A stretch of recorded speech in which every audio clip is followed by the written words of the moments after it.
आदाब, मैं हूं शादाब। क्या आपके पॉपकॉर्न में नमक है या चीनी है? फाइनेंस मिनिस्टर निर्मला सीतारमण ने पॉपकॉर्न पर गुड्स एंड सर्विसेज टैक्स यानी जीएसटी का जिक्र क्या किया? भारत के लोगों का गुस्सा पॉपकॉर्न की तरह उबाल मारने लगा, मीम और जोक बनने लगे, पुरानी कार खरीदने पर भी सवाल उठने लगे। लेकिन सवाल है कि 7 साल बाद भी जीएसटी में ही देश क्यों उलझा है? सरकार दावा कर रही है कि 2024 में अब तक का सबसे ज्यादा जीएसटी रेवेन्यू कलेक्ट हुआ। साथ ही इनकम टैक्स से लेकर पेट्रोल पर टैक्स से सरकार का खजाना भरा है। फिर भी भारत की जीडीपी ग्रोथ 18 महीने के निचले स्तर पर क्यों है?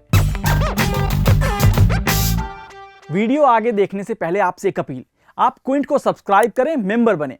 क्विंट पर डॉक्यूमेंट्री, इन डेप्थ और investigative story, expert opinion, data, hate crime tracker जैसी यूनिक कंटेंट आपको मिलेंगे। साथ ही हर सैटरडे यानी शनिवार को जनाब ऐसे कैसे का नया एपिसोड भी देखने को मिलेगा। अब आते हैं जीएसटी पर। ऐसे तो भारत में साल 2016 में ही वन नेशन वन टैक्स के नारे के साथ जीएसटी लागू किया गया था, लेकिन इस पर कई तरह के भ्रम और बहस आए दिन होते रहते हैं। फिलहाल इस बार बहस की वजह है फाइनेंस मिनिस्टर निर्मला सीतारमण के 2 बयान, पॉपकॉर्न और पुरानी कार। पॉपकॉर्न से याद आया, हमने वीडियो की शुरुआत में पूछा था कि क्या आपके पॉपकॉर्न में नमक है। दरअसल अगर नमक है तो 2 बातें होंगी, पैकेट में है या खुला है। खुला है तो 5% टैक्स लगेगा, पैकेट में है तो 12%। अब अगर नमक से आपको बैर है और मीठे और बटर यानी कैरामलाइज्ड पॉपकॉर्न से प्यार है तो 2 बातें होंगी, या तो 18% टैक्स दो या फिर खाओ ही नहीं। पॉपकॉर्न कौन सा दाल रोटी है जिसे बिना खाए नहीं काम चलेगा? लेकिन अगर रोटी खाना है तो 2 बातें होंगी, प्लेन रोटी है तो 5% टैक्स, पैकेट में फ्रोजन पराठा बन गया तो 18% जीएसटी। ये सब सुनकर आपका गला सूख रहा होगा और पानी पीना चाहेंगे तो 3 बातें होंगी। अगर घर में डायरेक्ट हैंड पंप से पानी मिल गया तो ठीक, लेकिन अगर पीने के पानी का 20 लीटर का पैक्ड बॉटल खरीदा तो 12% टैक्स लगेगा। तीसरी बात, अगर घर में पीने के पानी के लिए वाटर प्यूरिफायर लगाया तो फिर 18% टैक्स। कुल मिलाकर भारत में टैक्स आपका पीछा छोड़ने से रहा। कई लोग कह सकते हैं कि इस देश में सिर्फ 1% लोग ही इनकम टैक्स देते हैं, फिर इतना हंगामा क्यों? लेकिन ऐसा नहीं है। भारत में 2 तरह के टैक्स हैं, डायरेक्ट यानी कि सरकार को सीधा टैक्स देना, जैसे कि कॉर्पोरेट टैक्स, नौकरी पेशे लोगों द्वारा income tax, property tax, share बाजार जैसी जगहों पर खरीद बेच पर कैपिटल गेन्स टैक्स। दूसरा टैक्स हुआ इनडायरेक्ट टैक्स, मतलब बिस्किट से लेकर साबुन सर्फ खरीदने पर टैक्स देना हो या पेट्रोल डीजल पर एक्साइज ड्यूटी। ये सब इनडायरेक्ट टैक्स हैं, मतलब कुछ भी फ्री नहीं आ रहा। अब बात करते हैं निर्मला सीतारमण के जीएसटी से जुड़े बयानों की। 12 लाख में खरीदा, 9 लाख में बेच रहे हैं सेकेंड हैंड यूज्ड व्हीकल के नाम पर।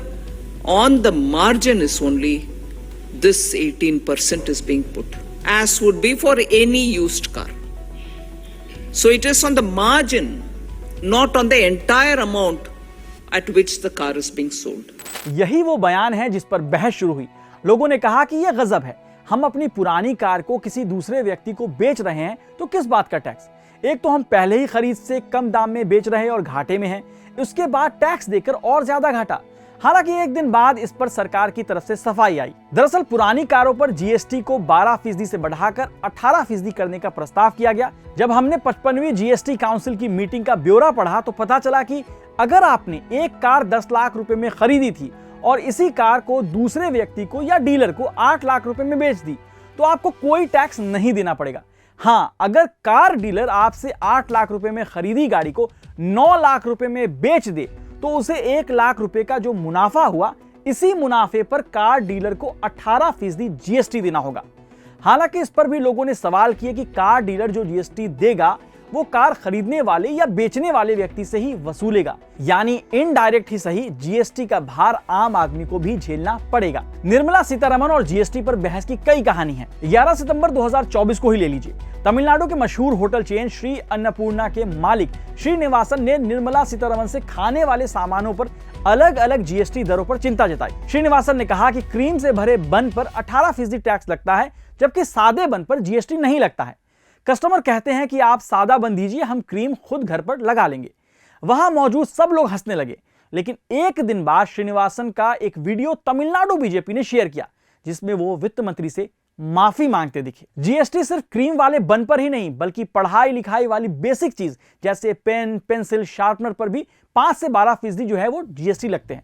अभी हाल ही में कांग्रेस सांसद प्रियंका गांधी ने सोशल मीडिया पर सरकार पर नौकरियों के फॉर्म पर 18% जीएसटी लेने का आरोप लगाया था। अब आप ये जान लीजिए कि अप्रैल 2024 में जीएसटी कलेक्शन 2 लाख करोड़ रुपए से ज्यादा हुआ, जो कि अब तक का सबसे ज्यादा कलेक्शन है। अब सवाल है कि सरकार का खजाना भर रहा है फिर भी आम लोगों को राहत क्यों नहीं है। आप ये हेडलाइन पढ़िए, भारत 2024 में $5 ट्रिलियन की अर्थव्यवस्था बनेगा। नवंबर 2024 में नेशनल स्टैटिस्टिक्स ऑफिस की ओर से एक डेटा जारी हुआ। उसके मुताबिक फाइनेंशियल ईयर 2024-25 के सेकंड क्वार्टर यानी जुलाई से सितंबर के दौरान भारतीय अर्थव्यवस्था की रफ्तार 18 महीने या कहें 6 क्वार्टर के निचले स्तर पर पहुंच गई। भारत की जीडीपी ग्रोथ दूसरी तिमाही में 5.4% रही। जीडीपी में गिरावट मतलब देश की इकोनॉमी सुस्त हो रही है। आप पूछेंगे ये जीडीपी क्या है? ग्रॉस डोमेस्टिक प्रोडक्ट, मतलब किसी एक साल में देश में पैदा और बनने वाले सभी सामान यानी गुड्स और सर्विसेज की कुल वैल्यू को कहते हैं जीडीपी।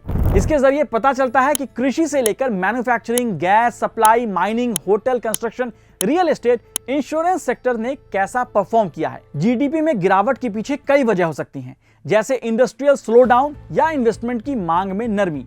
जीडीपी का सबसे बड़ा हिस्सा प्राइवेट कंजप्शन से आता है, मतलब जो आम लोग खर्च करते हैं, लेकिन महंगाई और नौकरी की कमी की वजह से आम आदमी के खर्चे में गिरावट आई है। महंगाई की बात करें तो अक्टूबर 2024 में रिटेल महंगाई बढ़कर 6.21% पर पहुंच गई, जो कि 14 महीने में सबसे ज्यादा है। मतलब सब्जी, फल, मीट के दाम बढ़ गए।